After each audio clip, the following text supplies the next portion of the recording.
नमस्कार साथियों, स्वागत है आप सभी का आपके अपने YouTube चैनल प्रतियोगिता क्लासेस में। आज से हम लोग अपने पहले चैप्टर की शुरुआत करते हैं। पहले चैप्टर का नाम है संख्या पद्धति, नंबर सिस्टम। तो पहले इस चैप्टर के बारे में कुछ बेसिक कॉन्सेप्ट, कुछ बेसिक जानकारियाँ हमें होना ज़रूरी है, जिनको हम पहले समझ लेते हैं और आप अपने खुद के नोट्स बनाइए और उस पर उसको नोट भी करिए। जैसे जैसे क्लासेस आती जा रही हैं आप अपने नोट्स अच्छे से बनाते जाइए। अगर आप नोट्स नहीं बनाएंगे तो फिर आप अच्छे से मैथ समझ नहीं पाएंगे। आपको दो काम लगातार करने हैं, मैथ की प्रैक्टिस करना है और अपने नोट्स अच्छे ढंग से बनाने हैं, जिससे आप बाद में रिवीजन कर सकें, वरना आप बाद में भूल जाएंगे कि आपको बताया क्या गया था। तो हम पहले इस चैप्टर के बेसिक कॉन्सेप्ट के बारे में जानेंगे, क्योंकि अब एग्ज़ाम में कुछ बेसिक कॉन्सेप्ट पर आधारित क्वेश्चन भी बना दिए जाते हैं। जैसे पेट 2021 में जब पहली बार हुआ था, उसमें बेसिक कॉन्सेप्ट पर आधारित क्वेश्चन बनाए गए थे और टेट, सुपर टेट, इनमें भी 5 नंबर इस चैप्टर से आते हैं। तो ये चैप्टर सभी एग्ज़ाम के लिए बहुत महत्वपूर्ण है, पर उससे ज़्यादा महत्वपूर्ण है इसकी शब्दावली। हर चैप्टर में शुरुआत में हम उसकी कुछ बेसिक चीज़ें बताएंगे, उनको आपको नोट कर लेना है। फिर हम लोग क्वेश्चन पे आएंगे और उन क्वेश्चन को करते जाएंगे। तो आइए दोस्तों, हम लोग देखते हैं इनकी कुछ बेसिक शब्दावली। जैसे देखिए, इस चैप्टर में संख्या पद्धति चैप्टर है, तो इसमें नाम से ही पता चल रहा है संख्या पद्धति, नंबर सिस्टम, नंबर का सिस्टम। तो हमें संख्याओं के बारे में सब जानना होता है। तो पहले तो हम यही जान लें कि कौन कौन सी संख्याएं हैं, किन संख्याओं को क्या कहते हैं। तो आइए देखते हैं। हम सबसे पहले इसमें पढ़ेंगे प्राकृतिक संख्या, प्राकृतिक संख्या, नेचुरल नंबर। फिर पढ़ेंगे पूर्ण संख्या, पूर्ण संख्या, होल नंबर। फिर पढ़ेंगे परिमेय संख्या। फिर पढ़ेंगे अपरिमेय संख्या।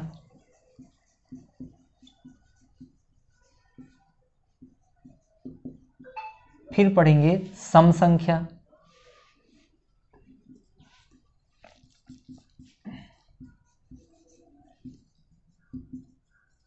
फिर पढ़ेंगे विषम संख्या।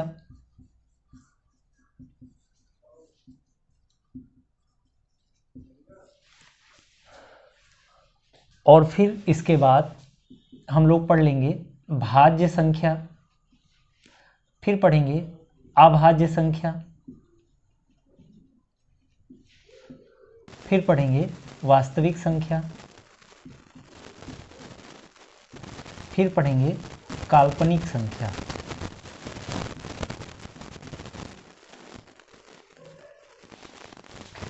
तो इस प्रकार से हमें इतनी संख्याओं के बारे में कुछ बेसिक जानकारी होना ज़रूरी है। फिर इसके बाद थोड़ा सा पढ़ लेंगे पूर्णांक के बारे में।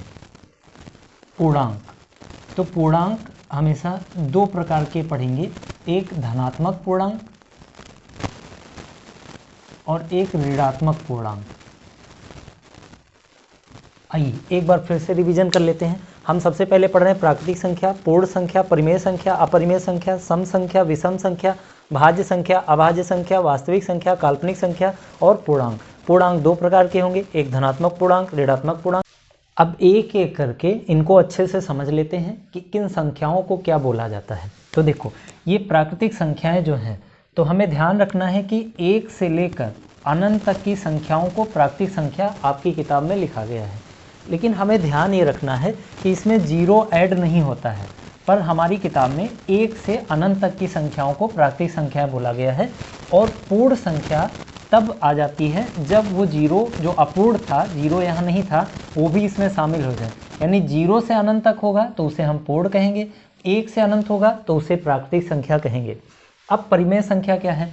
तो ऐसी संख्याएं जिसे हम दो कंडीशन में फुलफिल कर लें। पहली कंडीशन, उसे हम P/Q के रूप में लिख सकें, और दूसरी Q is not is equal to 0, Q 0 के बराबर ना हो। फिर से देखते हैं, परिमेय संख्या उन संख्याओं को कहेंगे जो दो कंडीशन बनाए। पहली कंडीशन वो P/Q के रूप में लिखी जा सके, दूसरी Q is not is equal to 0, जो नीचे वाली संख्या है वो 0 के बराबर ना हो। अब अपरिमेय संख्या क्या है?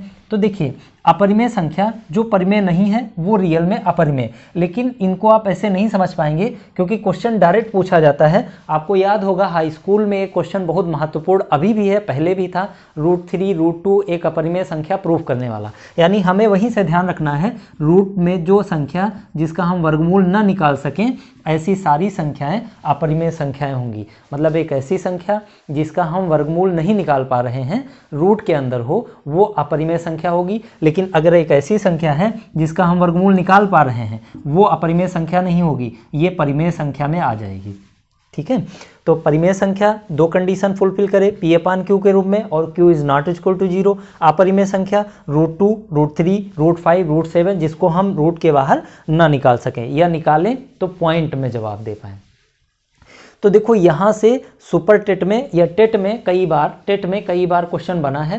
√2 कैसी संख्या है वो हर बार लगभग पूछते थे, इधर एक दो बार से नहीं आया है, तो इसको तुम्हें ध्यान रखना है। ये बहुत महत्वपूर्ण क्वेश्चन है टेट वालों के लिए। √2 एक अपरिमेय संख्या है, कई बार वो पूछ चुके हैं।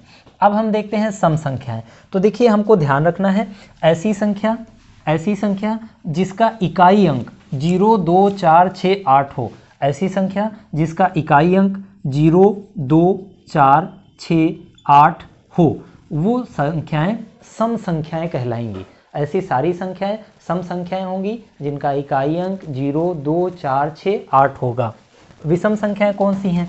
तो जिनका इकाई अंक इनमें से कोई ना हो, यानी क्या क्या हो सकता है, 1 3 5 7 और 9, यानी ऐसी संख्याएं जिनका इकाई अंक 1 3 5 7 9 में से कोई है, वो विषम संख्याएं कहलाएंगी।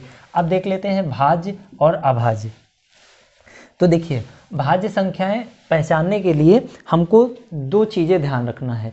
पहली बात ध्यान रखिए, दुनिया की कोई भी संख्या हो वो दो कंडीशन जरूर बनाती है। कौन सी दो कंडीशन? वह स्वयं से जरूर कटेगी और वह एक से जरूर कटेगी। मतलब दुनिया की कोई भी संख्या होगी वो दो कंडीशन जरूर बनाएगी, वो स्वयं से जरूर कटेगी और एक से जरूर कटेगी। तो अगर कोई ऐसी संख्या है जो स्वयं और एक, क्योंकि इनसे तो सारी संख्याएं कटेंगी, तो ऐसी कोई संख्या जो स्वयं और एक से ही केवल कटे, किसी और से ना कटे, तो उसे हम अभाज्य संख्या कहते हैं। यानी जो दो कंडीशन बनाएगी उसे हम अभाज्य संख्या कहेंगे, और जो इन दो कंडीशन के अलावा किसी और से भी कट जाएगी वो भाज्य संख्या होगी। यानी भाज्य संख्या कौन सी है? जो एक और स्वयं के अलावा किसी और से भी विभाजित हो जाएं, वो भाज्य संख्याएं हैं, और जो केवल स्वयं और एक से कटे वो अभाज्य संख्याएं हैं। जैसे जरा देखते हैं, जैसे हमने लिख दिया 4, तो देखो 4 4 से कट गया, 4 1 से कट गया।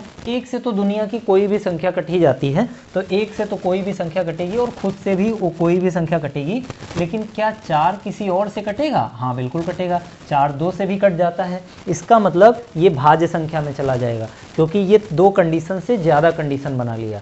तो हर वह संख्या जो दो कंडीशन से ज़्यादा कंडीशन बनाएगी वो भाज्य में चली जाएगी, और जो दो ही कंडीशन बनाएगी, मतलब स्वयं से कटना और एक से कटना, वो अभाज्य में चली आएगी। जैसे देखिए हम 5 की बात करें तो 5 5 से कट जाता है और 5 1 से कट जाता है। ये दो कंडीशन बनाना ही बनाना है। क्या 5 किसी और से कटता है? नहीं। इसीलिए 5 एक अभाज्य संख्या में चला जाएगा, जबकि 4 एक भाज्य संख्या में चला गया था। फिर हम देखते हैं 3 कैसी संख्या है। तो 3 को आप देख पाएंगे कि 3 को 3 काट देगा, 3 1 से कट जाएगा, लेकिन 3 किसी और से नहीं कट रहा है, इसलिए 3 भी एक अभाज्य संख्या में आ जाएगा। फिर जैसे हम एक उदाहरण और ले लेते हैं 6 का, तो 6 6 से कट जाएगा, 6 1 से कट जाएगा, पर 6 2 से भी कट जाएगा और 6 3 से भी कट जाएगा। इसलिए ये 4 कंडीशन बना लिया, मतलब 2 से ज़्यादा कंडीशन बना लिया, इसलिए इसको हम भाज्य में रख लेंगे। यानी 6 भाज्य संख्या हो जाएगी, 4 भाज्य संख्या हो जाएगी। इसी प्रकार करते करते आप 2 बता दीजिए। तो देखिए 2 2 से डिवाइड हो जाएगा, 2 1 से डिवाइड हो जाएगा, लेकिन 2 किसी और से डिवाइड नहीं होगा, इसीलिए 2 भी कैसी संख्या हो जाएगी? अभाज्य संख्या हो जाएगी। 2 भी एक अभाज्य संख्या है, और यहाँ से टेट वाले खूब क्वेश्चन बनाए हैं, और पेट में भी एग्जाम में क्वेश्चन बना था, लेकिन ऑप्शनल उसके लैंग्वेज में बने थे। तो देखो इसमें क्या है कि 2 एक ऐसी सम संख्या है जो सम होने के बावजूद अभाज्य है। इसके अलावा आप जितनी भी संख्याएं देखेंगे वो सब के सब भाज्य में चली जाएंगी। जितनी भी सम संख्याएं होंगी वो सब भाज्य में रहेंगी। 2 एकमात्र ऐसी संख्या है जो सम होने के बावजूद भी अभाज्य संख्या है। तो 2 को हमें अलग से ध्यान रखना है। इसके क्वेश्चन बने हैं एग्जाम में और बनते रहेंगे, क्योंकि उसके पास एक विशेष करैक्टर है, विशेष क्वालिटी है। 2 सम होने के बाद भी अभाज्य संख्या है, इसको ध्यान रखना है। बाकी आप इसके आगे और भी संख्याएं देख सकते हैं। 7 केवल 7 से ही कटेगा, 1 से ही कटेगा, वो भी अभाज्य संख्या में आ जाएगा। 8 पे जाएंगे, वो सम संख्या है, 2 से भी कटेगा, 4 से भी कटेगा, इसलिए वो कई कंडीशन बना रहा तो वो भी भाज्य संख्या में आ जाएगा, भाज्य में। इस प्रकार आप सारी आप देख सकते हैं, संख्या आप निकाल सकते हैं। हम लोग आगे बढ़ते हैं। तो आइए अब हम समझते हैं वास्तविक और काल्पनिक। तो देखो, हम काल्पनिक समझ ले, उसके अलावा जो बचेंगी वो सारी की सारी वास्तविक हो जाएंगी। तो काल्पनिक संख्याएं कौन कौन सी हैं? काल्पनिक नाम से ही पता चल रहा है, इमेजिनरी नंबर, जिनको हम इमेजिन करें, कल्पना करें, तो जिन्हें हम कल्पना कर सकते हैं वो रियल में नहीं है, वही काल्पनिक संख्याएं हैं। और जो रियल में हैं उन्हीं को हम कहते हैं वास्तविक संख्याएं। तो कौन कौन सी संख्याएं हैं जिनकी हम केवल कल्पना ही कर सकते हैं? तो हमें ध्यान रखना है, जैसे आप 4 का वर्गमूल 2 निकाल लेंगे, लेकिन हम कहें -4 का वर्गमूल, तो आपके मन में आ रहा होगा -2, लेकिन ये -2 नहीं है। क्यों? क्योंकि अगर ये इसका वर्गमूल है तो इसको आपस में गुणा करने पर ये पुनः -4 आना चाहिए। तो -2 को जब आप आपस में गुणा करेंगे तो -4 नहीं आएगा, क्योंकि माइनस माइनस प्लस हो जाएगा। इसका मतलब ये इसका वर्ग नहीं है। तो हम ये बताना चाह रहे हैं कि माइनस के अंदर अगर कोई भी संख्या लिखी है तो उसको आप रूट से बाहर नहीं निकाल सकते। मतलब ऐसी कोई संख्या ही नहीं होगी जो रूट के अंदर माइनस में लिखी गई होगी। इसीलिए इन संख्याओं को काल्पनिक संख्या कहा जाता है, क्योंकि हम इन संख्याओं की केवल कल्पना कर सकते हैं। रियल में ऐसी वैल्यू नहीं होती है जो रूट के अंदर माइनस में लिखी गई हो। तो इसलिए इस प्रकार की कोई भी संख्या काल्पनिक संख्या होगी। इसके अलावा जो भी बची वो सब की सब वास्तविक संख्याएं होंगी। हम लोगों के एग्जाम में जितनी भी गिनतियां यूज होंगी वो सब वास्तविक संख्याओं पर आधारित होंगी। ये काल्पनिक संख्या पर आधारित इंटर में केवल एक चैप्टर रहता था, सम्मिश्र संख्या चैप्टर का नाम होता था। उसमें काल्पनिक संख्याओं को सॉल्व करने का तरीका बताया जाता था। वहाँ बताया जाता था कि √-1 का को आप आई लिख दीजिए, तो वहाँ सॉल्व करने का तरीका बताया गया था। वो हमारे सिलेबस में नहीं है, इसलिए हम उस पर कोई भी जिक्र नहीं करेंगे, लेकिन थोड़ा सा आपको जानकारी रहे इसलिए हमने थोड़ा बता दिया है आपको। अब देखिए पूर्णांक के बारे में जान लेते हैं। तो पूर्णांक 2 प्रकार के होते हैं, एक धनात्मक पूर्णांक, एक ऋणात्मक पूर्णांक। तो देखो, पूर्णांक का मतलब ही समझ लीजिए। पूर्णांक का मतलब पूर्ण अंक, कंप्लीट नंबर, वो पूर्णांक है। मतलब जो फ्रैक्शन में ना हो, जो पॉइंट में ना हो, वो सब का सब पूर्णांक में ही चला जाएगा। जैसे हमने लिख दिया 4, हमने लिख दिया 6, यानी जितनी भी इस प्रकार की गिनतियां हैं जो दशमलव में नहीं है, फ्रैक्शन में नहीं है, वो सब की सब पूर्णांक हैं। और जो दशमलव में लिखी जाएंगी, फ्रैक्शन में लिखी जाएंगी, वो पूर्णांक में नहीं आएंगी। अब इन पूर्णांक में 2 प्रकार के होंगे, या तो इनको प्लस में लिखा जाए या इनको माइनस में लिखा जाए। प्लस में लिखा गया तो धनात्मक, माइनस में लिखा गया तो ऋणात्मक। तो इस प्रकार से हमने इस चैप्टर के कुछ बेसिक कॉन्सेप्ट, कुछ बेसिक शब्दावली सीख ली हैं। अब हम लोग इस चैप्टर के कुछ क्वेश्चन करते हैं, इस पर आधारित कुछ क्वेश्चन, फिर उसके बाद फिर से कुछ नियम समझेंगे, फिर उस पर आधारित कुछ क्वेश्चन सॉल्व करेंगे। ठीक है, तो चलिए देखते हैं पहला क्वेश्चन। तो साथियों, पहले प्रश्न पर पहुंचने से पहले हमको कुछ और जानकारी की ज़रूरत है। वो जानकारी के बाद ही हम पहले प्रश्न पे आ जाएंगे, तभी हम उनको कर पाएंगे। जैसे देखिए, पहले प्रश्न में या उसके बाद के कई प्रश्न में बार बार बोला गया है लगातार संख्याएं, लगातार संख्या या फिर क्रमागत संख्या या फिर प्राकृतिक संख्या। अगर इस प्रकार कुछ भी बोला जाएगा तो इसका मतलब अगर इस प्रकार कुछ भी बोला जाएगा तो हम संख्याओं को इस प्रकार मानेंगे, पहली x तो अगले में एक ऐड कर लेंगे, अगले में एक और बढ़ा लेंगे। तो इस प्रकार ये प्राकृतिक संख्याएं मानी जाती हैं। पहली x, फिर अगली x+1, फिर अगली x+2। इस प्रकार और भी आगे बढ़ा सकते हैं, क्योंकि अगर ये पहली संख्या है तो अगली संख्या प्राप्त करने के लिए एक हमें ऐड करना पड़ेगा, और यहाँ से अगली संख्या प्राप्त करने के लिए एक इसमें जोड़ना पड़ेगा। इस प्रकार करते करते हम कितनी भी संख्याएं बना सकते हैं। लेकिन ये आप जान लीजिए, पर हमें इसका यूज़ नहीं करना है। तुम्हारी किताब में लिखा है, इसलिए हम आपको समझा दे रहे हैं कि आपको आराम से बढ़िया समझ में आती रहे चीज़ें जो उसमें लिखी गई हैं। लेकिन अब यहाँ से कई बार लगातार क्रमागत इस प्रकार नहीं देता है, बोलेगा लगातार सम संख्याएं कितनी, यह मानना पड़ेगा। 4 सम संख्याएं, 5 सम संख्याएं, तो हम वहाँ पर उस कंडीशन में x मानेंगे। लेकिन जब हम बढ़ाएंगे आगे तो 1 नहीं 2 बढ़ा देंगे। क्यों? क्योंकि आपको मालूम है पहले जैसे 1 लिखा तो 1 के बाद 2 आएगा, फिर 3 आएगा, फिर 4 आएगा, फिर 5 आएगा, फिर 6 आएगा। तो आप गौर कीजिए, अगर हम विषम संख्या लेकर चल रहे हैं तो 1 से चले, फिर 1 छोड़ना पड़ रहा है, तब हम विषम पे जा रहे हैं। और अगर सम लेकर चल रहे हैं तब भी 2 से चले, 3 छोड़े, 4 पे पहुंचे। यानी अगर सम या विषम दोनों अगर हमें कुछ भी मानना है तो हम दोनों को इसी तरह मानेंगे, एक x तो एक x प्लस 2, और फिर जब अगली मानेंगे तो इसमें फिर 2 ऐड कर लेंगे, यानी x प्लस 4, और यहाँ भी x प्लस 4। यानी कहने का मतलब हम बस इतना बताना चाह रहे हैं, जब आप प्राकृतिक संख्याएं मानेंगे, क्रमागत संख्याएं मानेंगे या लगातार संख्याएं मानेंगे तो आप सीधे 1 1 ऐड कर लेंगे, हो जाएगा। लेकिन जब आप सम या विषम मानेंगे तो आपको 2 2 ऐड करके बढ़ना पड़ेगा, क्योंकि वहाँ गैप 2 का होता है। तो ये हम समझ गए। एक बात और जाननी है, आइए जरा उसको भी देख लेते हैं। तो साथियों, अब हमको ये जानना है कि अगर कुछ संख्याएं दी हैं, जैसे उदाहरण के लिए हम लोग लिख लेते हैं यहाँ पे, इस प्रकार हमने ये कुछ संख्याएं ले ली, तो हम ये जानना चाह रहे हैं कि अगर हमसे बीच वाली संख्या पूछे तो हम बीच वाली संख्या डायरेक्ट कैसे बता पाएं। जैसे यहाँ तो हमने गिनतियाँ लिख दी हैं, तब आप बड़े आराम से बता सकते हैं बीच में कौन है। लेकिन अगर नहीं लिखे होते, अगर बहुत बड़ी संख्याएं होती, जैसे मान लीजिए 1 से 70 के बीच की संख्या कौन सी, इस प्रकार का जब कोई क्वेश्चन बने या आगे भी और भी, तब हम उनको कैसे करेंगे, यानी बीच की संख्या हम कैसे निकालेंगे। और ये जो हम तुम्हें समझा रहे बीच की संख्या निकालना, रियल में यही औसत है। बीच की संख्या का मतलब औसत, औसत का मतलब भी बीच की संख्या ही होता है, एवरेज वैल्यू, बीच की वैल्यू वही। तो बीच की संख्या कह लीजिए या औसत कह लीजिए। इसको अगर निकालना है तो हम क्या करेंगे, पहली और अंतिम संख्या को ऐड कर लेंगे और बटे 2 कर लेंगे, यानी 1 और 5 को जोड़ लीजिए और आधा कर लीजिए, तो आप देखो 6 और 6 का आधा कितना, 3, और देखो बीच में 3 ही तो है। यानी हम तुम्हें बस इतना बताना चाह रहे हैं कि यदि हमें बीच की संख्या चाहिए या औसत चाहिए तो हम कुछ नहीं करेंगे, पहली और अंतिम संख्या को जोड़कर बाई 2 कर लेंगे। ठीक, बहुत तरीके हैं बीच की संख्या निकालना, पहली हटाओ अंतिम हटाओ, पहली हटाओ अंतिम हटाओ, जो बीच में बचे वही संख्या। लेकिन ये तो तब कर पाएंगे ना जब लिमिटेड संख्याएं हो, आपके सामने लिखी गई हो।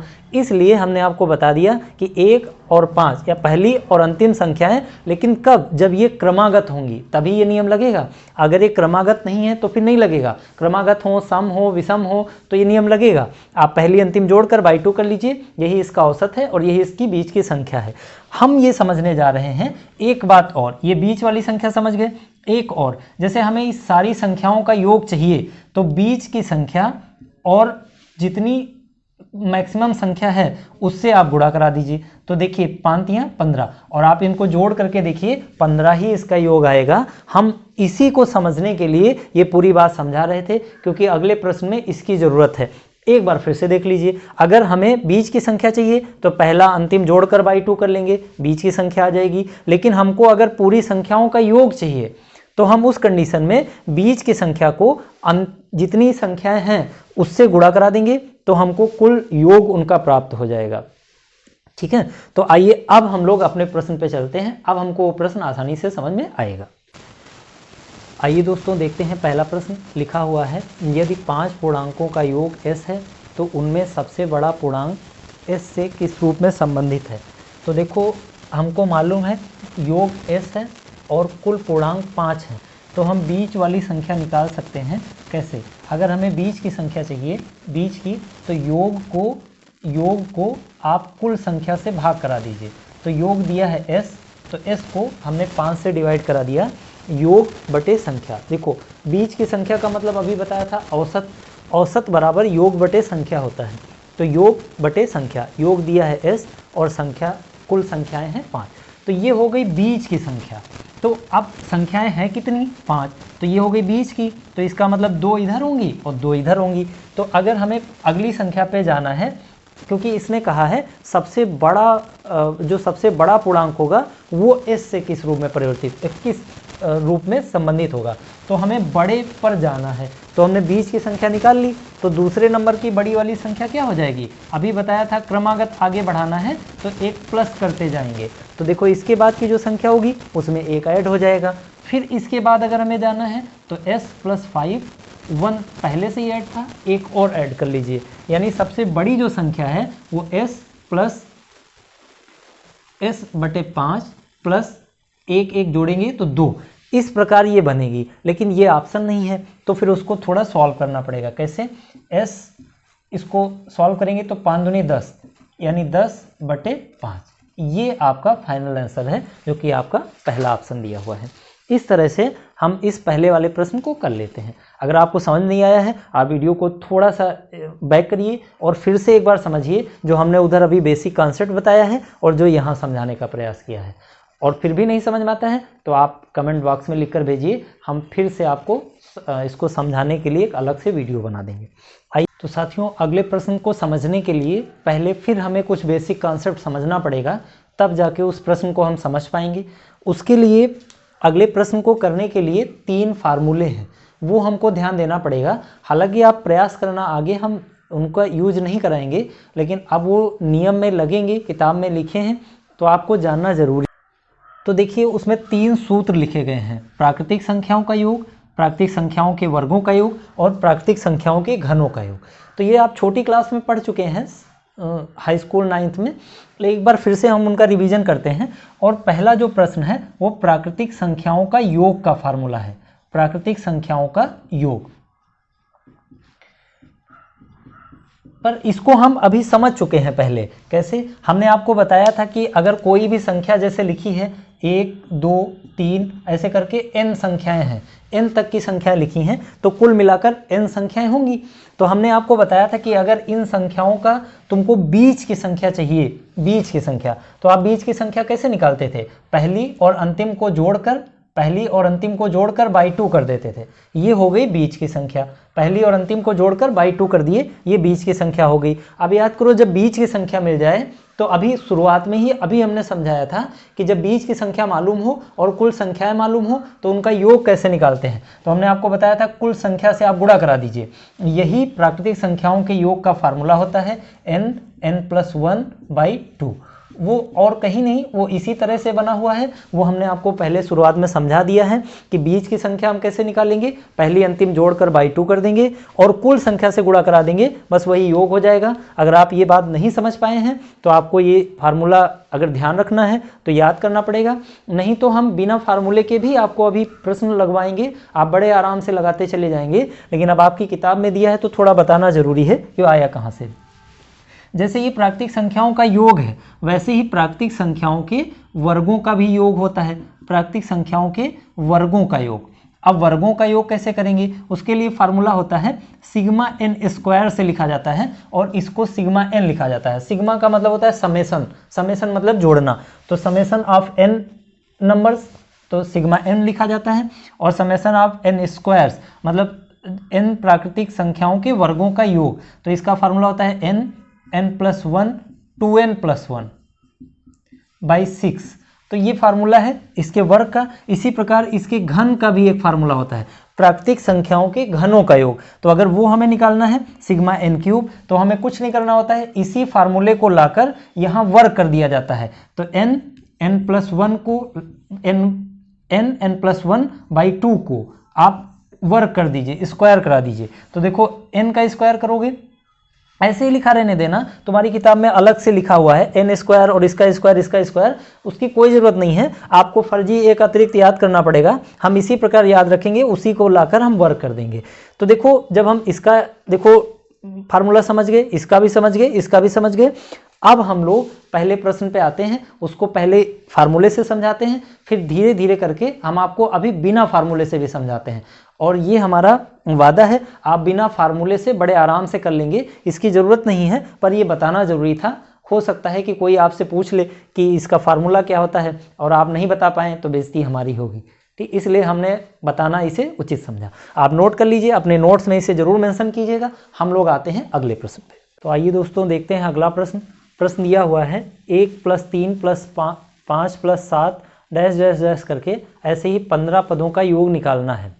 तो 15 पदों का योग निकालना है, तो इसके लिए देखो आप डायरेक्ट फार्मूला नहीं लगा सकते। क्यों नहीं लगा सकते? क्योंकि जो हमने आपको फार्मूला बताया था वो गैप की संख्याओं का नहीं था, वो क्रमागत संख्याओं का था। ये तो विषम संख्याओं का बनेगा ना, तो इसके लिए अलग एक फार्मूला है। पर फार्मूला हम ज़्यादा नहीं याद करेंगे। हमने 3 फार्मूला आपको बता दिया है, फिर भी उनका यूज नहीं करा रहे हैं, तो ये तो और फार्मूले हैं। तो हमें एक तरीका यहाँ लगाना पड़ेगा। कौन सा तरीका लगाएंगे? और भी पद लिखे जा सकते हैं, लेकिन वो लिखने की जरूरत नहीं है। देखो हम यहाँ पर ये कर लें कि बीज की संख्या निकाल लें। अगर हम बीज की संख्या निकाल लेंगे तो अभी हमने जस्ट पहले आपको बताया था, कई बार बता चुके हैं कि बीज की संख्या को कुल संख्या से गुणा करा देंगे तो सबका योग आ जाएगा। तो देखो बीज की संख्या निकालने के 2 तरीके हैं। या तो हम पहली और अंतिम संख्या को जोड़कर बाई 2 कर दें, और या फिर सीधे बीज की संख्या निकाल लें। तो देखो पहली और अंतिम जोड़ोगे तो अंतिम संख्या भी आपको निकालना पड़ेगा, और अगर डायरेक्ट बीज की संख्या निकाल लोगे तो सीधे बीज की संख्या को हम कुल 15 संख्या हैं 15 से गुणा करके आंसर प्राप्त कर लेंगे। तो हम अंतिम संख्या नहीं निकालेंगे, क्योंकि अंतिम निकालेंगे तो भी हमको बीज की संख्या, तब हम फिर से बीज की संख्या हमको निकालना होगा एक और अंतिम संख्या का सहारा लेकर के।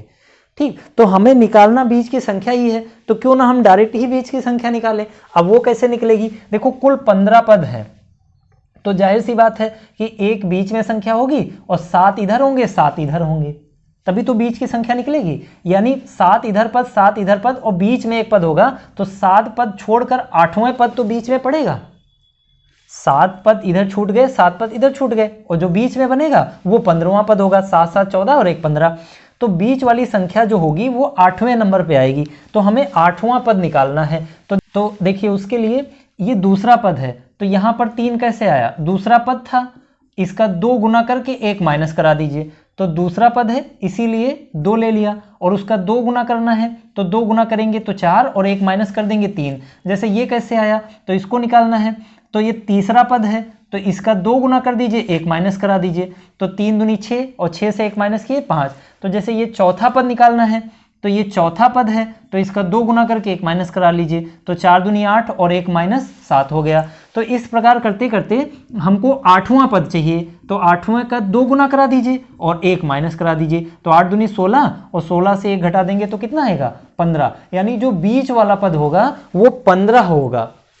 इसके बाद और भी संख्याएं होंगी, लेकिन 7 संख्याएं पहले होंगी और बीच में आ जाएगा 15। इसके बाद और भी 7 संख्याएं होंगी, तो ये बीच की संख्या हमको 15 मिल गई। तो अगर हम कुल संख्याओं से गुणा करा दें वही इसका योग हो जाएगा। तो आपको मालूम है प्रश्न में ही दिया हुआ है कि कुल संख्याएं कितनी हैं? 15। तो 15 का गुणा 15 से कराएंगे तो 15 का स्क्वायर कितना होता है? 225। यही हमारा आंसर हो गया। तो आइए देखते हैं हम लोग अगला प्रश्न देखते हैं। अगर ये नहीं समझ में आया आप वीडियो को बैक कर सकते हैं और फिर से एक बार रिवीजन कर सकते हैं, फिर आप आगे बढ़ें। आइए देखते हैं अगले प्रश्न। आइए दोस्तों हम लोग अगले प्रश्न पे चलते हैं। प्रश्न दिया हुआ है 50 से कम 3 के सभी धनात्मक गुणजों का योग ज्ञात कीजिए। तो देखिए अब यहाँ पर एक वर्ड आ गया गुणज। तो गुणज क्या होता है? गुणज 3 के गुणज निकालने हैं, तो 3 जिसके गुणे में हो वो 3 के गुणज हैं, मतलब 3 के मल्टीपल आपको निकालने हैं। तो जो 3 के मल्टीप्लाई में आती हैं, जैसे 1 को 3 से मल्टीप्लाई किया तो 3, 2 को 3 से मल्टीप्लाई किया तो 6, 3 को 3 से मल्टीप्लाई किया तो 9। इस प्रकार करते करते तुम्हें 3 के 50 से कम गुणज लेने हैं। तो 50 से कम मतलब 1 से लेकर के 50 के बीच में जो 3 के मल्टीपल आ रहे हैं वो आपको ले लेने हैं और उनका योग आपको बताना है।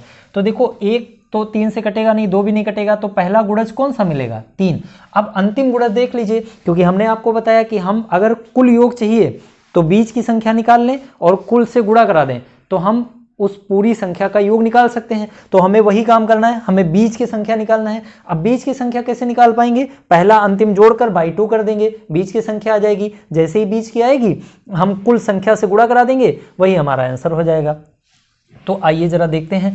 तो 1 से 50 तक की संख्याएं, तो पहला गुणज हो गया 3। अंतिम गुणज देख लीजिए, तो इससे पहले आएगा 49। क्या 49 3 से डिवाइड होगा? नहीं होगा, तो 3 से डिवाइड नहीं होगा। तो और पहले आइए 48। 48 3 से डिवाइड हो जाएगा। 3 एकम 3, 3 छक 18। तो पहला गुणज मिल गया 3, अंतिम गुणज मिल गया 48। दोनों को जोड़ो बाई 2 करो, तो 48 और 3 जोड़ेंगे कितना आ जाएगा? 51 और बटे 2। ये हो गई बीच की संख्या, ये हो गई बीच की संख्या। हमको चाहिए कुल योग, तो अब कुल योग कैसे निकलेगा, कुल संख्या से इस बीच वाली संख्या को गुणा करा दें। तो अब हमको समझना है कि इसमें कुल संख्याएं कितनी बनी। तो कुल देखो बड़े आराम से बता सकते हो, जैसे देखिए इसके लिए थोड़ा सा इधर देख लीजिए, 3, 6, 9, 12 इस प्रकार करके कुल मिलाकर 48 तक हमें जाना है। तो हमें ये देख लेना है कि इनके बीच कुल संख्याएं कितनी बनी। तो देखो 3 कब आया होगा, जब हमने 1 को 3 से मल्टीप्लाई कराया, तो पहला पद है तो 1 को 3 से मल्टीप्लाई कराया। ये देखो दूसरा पद है तो इसको दूसरे को 2 से हमने 3 से मल्टीप्लाई करा दिया। इसी प्रकार करते करते यानी प्रत्येक संख्या को 3 से मल्टीप्लाई कराने के बाद आया ना, तो इसको हम किससे मल्टीप्लाई करा दें कि ये 48 आ जाए। तो देखो 16 को 3 से मल्टीप्लाई कराओगे तो 48 आएगा। इसका मतलब ये किस नंबर पर आएगा, 16वें नंबर पे आएगा। इसका मतलब इसमें कुल संख्याएं कितनी है, 16। और जैसे ही हम जान गए भाई, देखो ये बहुत आसान है। पहले नंबर पे है तो 1 को 3 से गुणा करा दिए, दूसरे नंबर पे है तो 2 को 3 से गुणा करा दिए। तो करते करते हम यहाँ किसको 3 से गुणा करा दें, तो 16 को 3 से गुणा करा दिए, मतलब ये 16वें नंबर पे होगा। अब इसको आप 2 से भाग करा लीजिए 8, और 8 से इसको गुणा करा लीजिए, 8 एकम 8, 8 पंचे 40। तो देखो एक का ऑप्शन था इकाई 8, मिलते ही आप सीधे जवाब दे देते क्योंकि इकाई 8 केवल एक ही ऑप्शन में था। इस प्रकार आप बड़े आराम से जवाब दे सकते हैं सारे प्रश्नों। उम्मीद करते हैं साथियों आपको पूरी क्लास समझ में आई होगी। देखिए यदि आपको कोई भी प्रॉब्लम है तो आप कमेंट बॉक्स में बताइए ज़रूर। कोई भी आपको कमी लगती है या कोई भी चीज़ आपको नहीं समझ में आई तो आपको बताना ज़रूरी है, क्योंकि आप जब तक बताएंगे नहीं तो हमको पता नहीं चलेगा, क्योंकि आपसे कम्युनिकेशन का साधन केवल मैसेज ही है। जैसे आप ऑफलाइन क्लास में रहते हैं तो आप सामने रहते हैं तो आपके चेहरे के एक्सप्रेशन से पता चल जाता है कि आपको समझ में आ रहा कि नहीं आ रहा। इसमें कुछ पता तो चलना नहीं है, इसमें केवल तभी हमको पता चलेगा जब आप कमेंट में बताएंगे कि हमें समझ में आया या नहीं आया, तो हम उसका सुधार करेंगे। हम तो ये मान कर चल रहे हैं कि आपको अच्छे से समझ में आ रहा है। तो आपको अगर कोई भी समस्या, कोई भी प्रॉब्लम तो आप कमेंट में करिए, हम आपको बताएंगे, उसको अलग से समझाएंगे। यदि आप लोकल में हैं आप आ सकते हैं कोचिंग, तो कोचिंग आकर पूछ लीजिए, वरना आप मैसेज करिए कमेंट में जाकर, हम उसी पर रिप्लाई करेंगे या उसका एक वीडियो बना देंगे। तो ठीक है दोस्तों, मिलते हैं अगले वीडियो में इसी के आगे। ये चैप्टर थोड़ा लंबा रहेगा क्योंकि लगभग 150 प्लस क्वेश्चन हैं, तो वीडियो तो कई सारे बनाने पड़ेंगे, लेकिन जैसे जैसे आए आप पूरा बढ़िया अच्छे से रिवीजन करते जाइए। यकीन मानिए जैसे हम सेलेक्ट हैं आपको भी सेलेक्ट करा के मानेंगे, लेकिन बशर्ते आप लगातार लगे रहें। जैसे जैसे वीडियो आते जाएँ आप उनको देखते जाएँ, आपका सिलेक्शन ज़रूर होगा।